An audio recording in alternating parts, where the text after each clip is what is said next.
protocol having been established, I would like to say a big hello once again to the constituency of Pine Ridge. Ladies and gentlemen, the country's labor force is its very own foundation. Labor is what built this Bahamas. Many of you will leave here tonight, head home and prepare for your work day tomorrow. Many of you are home right now preparing to do the same. You, the hardworking Bahamian mother and dedicated father, the new high school and college graduate, you and others like you have helped to make this country's labor force foundation strong. In order for the economic engine to run efficiently, the country must first address all the shortfalls, and the DNA will do this job. Over the past many weeks and months, the newspapers have been littered with examples of shortfalls.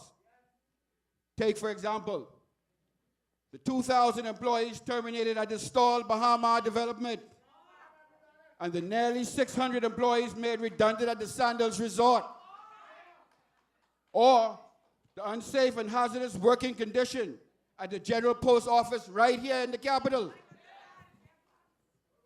Take, for example, the long-time denial of benefits to workers at the Freeport container port, or complaints about the mistreatment of Bahamian employees at the Awalakaya Resort or the Memories Resort. Even a cursory inspection of these cases reveal that there are fundamental holes in this labor and the way how labor is handled in this country. As a veteran unionist, I have seen countries and countless instances in this country, both in the public and private sector, where this has happened. In fact, I dare to say that over the past decade, I have watched an all-out war and an assault on labor and collective bargaining. Whether intentionally or not, successive governments have led the charge in allowing private and public sectors agencies to conduct business without the input of unions or its members. Instead, employers have been able to exploit loopholes in labor legislation to deny Bahamian workers their benefits that they so rightly deserve. The first step in plugging such holes is to correct the imbalance which exists between employers, the union, and the government, and create an environment which encourages employee engagement, empowerment, and involvement. An environment where workers in both the public and private sector can offer their best, where workers are equipped with the tools and resources necessary to be the most effective selves, and where labor, laws, and policies facilitate increased productivity. This DNA government will fulfill that. As they did in the past, strong unions supported by a dynamic workforce, working hand in hand with a corrective and cooperative and transparent government, can only serve to strengthen our country. As part of a comprehensive plan to support the country's labor movement, and Democratic National Alliance will first address shortfalls within this Department of Labor. I must tell you, the Department of Labor is in a shambles, and that needs to be fixed. Under a DNA government, workers in this country will have the benefit from specific administrative upgrades which properly track job availabilities around the country. Through increased collaboration with the Department of Immigration, a DNA government will ensure that skilled Bahamian workers are given first preference for job availabilities. The process is simple, you know. Unemployment skilled workers will be encouraged to submit their resumes, references, and other pertinent information to the Department of Labor, becoming a part of a countrywide database, which means you could be in Freeport, Grand Bahama, wherever those jobs are available, you will know. In cases where the public or private companies require skilled or general workers, they will first be required to select Bahamians from this very database.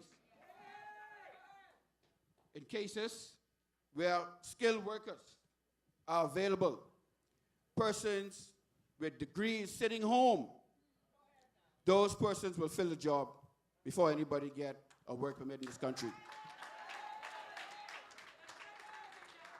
While we are prepared to actively work toward to improve the relationship, the DNA government is not naive or to believe that there won't be circumstances where parties will have disagreements. In fact, we anticipate that.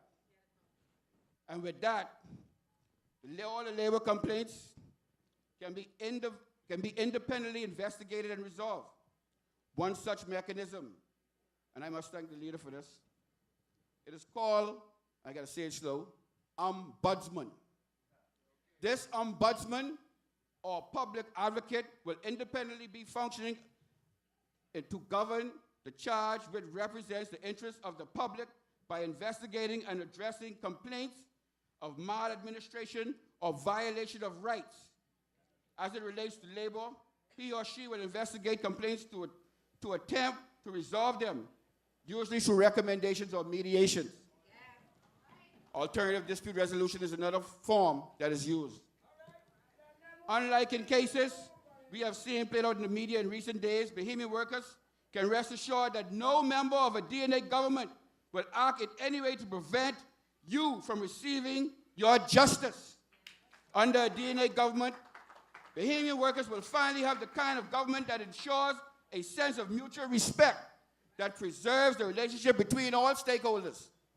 A government that will fight to change the mindset of employers and fight to ensure the employees in both the public and private sector and that they are afforded the salaries that they so deserve. People go to college, they spend their money, they deserve to be paid according to their worth. To the workers of the Bahamas, I say to you tonight, the power to secure your rights and the rights of your children are in you, both individually and collectively. We have the opportunity to finally end decades of mistreatment, dishonesty, and disrespect. The time is now. The power is yours. And before I leave this podium, I'm going to say tonight, the one statement that always remained in my mind when I first heard it was from Mr. Branville McCartney. And he always says, the power is in the people, not the people in power. Good night. Thank you.